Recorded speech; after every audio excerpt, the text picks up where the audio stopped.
जय हिंद friends, this is Jitendra and welcome to the Jitendra education YouTube channel. तो आज हम लोग एक बहुत ही प्यारा टॉपिक पढ़ने वाले हैं जो क्लास 10 से बिलोंग करता है। तो ये हमारा टॉपिक है linear equation in two variable.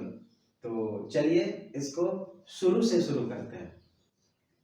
तो इस टॉपिक को पढ़ने से पहले हम लोग को इस टॉपिक का हेडिंग को समझना होगा। जो हमारा हेडिंग है, तो हेडिंग को समझने के लिए भी हम लोग क्या करना होगा, जैसे जनरली लोग हेडिंग को पढ़ने के लिए या उसके समझने के लिए, उस मीनिंग को समझने के लिए सीधा पढ़ते हैं, लेकिन हम लोग सीधा हेडिंग को नहीं पढ़ेंगे। हम लोग क्या करेंगे, हेडिंग को उल्टा पढ़ेंगे और उल्टा पढ़ने के बाद इसका मीनिंग जो है वो क्या कहना चाह रहा है चैप्टर, इसमें क्या पढ़ाया जाएगा, तो उसको हम लोग समझ। तो यहाँ पर हम लोग देखेंगे कि अलग अलग अगर बोलेंगे तो ये हमारा x क्या हो जाएगा, टर्म, और ये हो जाएगा ये भी टर्म। यहाँ बस देखेंगे कि इंडिविजुअली देख रहे हैं तो ये क्या है, टर्म, ये भी टर्म।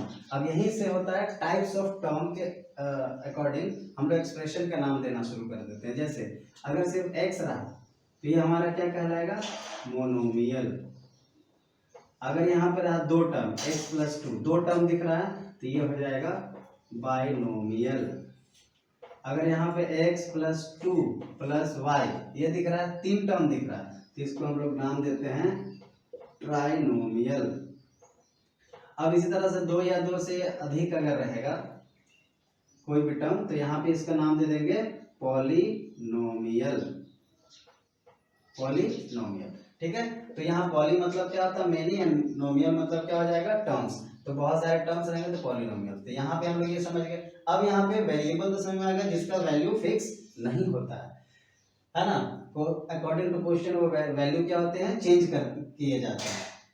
तो यहाँ पे हमारा वेरिएबल समझ में। अब यहाँ पे क्या दिख रहा है, टू वेरिएबल। तो मतलब यहाँ पे कम से कम हमारे पास जो रहेगा वो दो वेरिएबल का काम है। उसके आगे चलेंगे तो क्या होगा, इक्वेशन। तो इक्वेशन का मतलब क्या है, जिसमें इक्वल टू हो। और लीनियर में देखिए एक वर्ड दिया हुआ है लाइन, इसमें लाइन दिख रहा है, मतलब जो सीधी रेखा में लिखी जाए, या फिर वैसे इक्वेशन जिसका ग्राफ अगर बनाया जाए तो उसका जो लाइन बनेगा वो सीधा बनेगा, दैट मीन्स स्ट्रेट लाइन बनेगा, है ना। तो यहाँ पर हम लोग देखेंगे इक्वल टू। इसी अगर इक्वेशन को उठा लेते हैं, जैसे x+2 = 10 लिख दे रहा है, तो ये हमारा हो जाएगा लीनियर इक्वेशन। इसका अगर ग्राफ बनाते हैं तो एक सीधी रेखा मिलेगी, पहला। दूसरा क्या, इसमें इक्वल टू, इसलिए इसको नाम इक्वेशन दे दे रहे हैं। तो लीनियर क्यों बोल दिए, क्योंकि इसकी सीधी रेखा बनेगी ग्राफ में, और इक्वल टू दिया हुआ है, दैट मीन इक्वेशन। तो लीनियर इक्वेशन हो गया। लेकिन ये सिर्फ इसमें वेरिएबल कितना दिख रहा है, सिर्फ एक वेरिएबल दिख रहा है, इसका मतलब linear equation in one variable. उसी तरीके से अगर हम ऐसे ले लेते हैं x+y = 10, या फिर ऐसे x+y+2 = 10, कांस्टेंट कितने भी हो वो कैलकुलेट करके सिंगल बनाया जा सकता है। लेकिन वेरिएबल अलग अलग रहेगा तो उसको हम लोग नहीं बना सकते, है ना, फाइंड आउट ही करना होगा। तो यहाँ पे अगर देखा जाए तो ये हमारा हो जाएगा linear equation in one variable.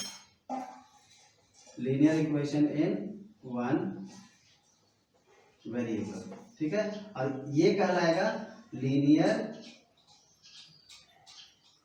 Equation in two variable.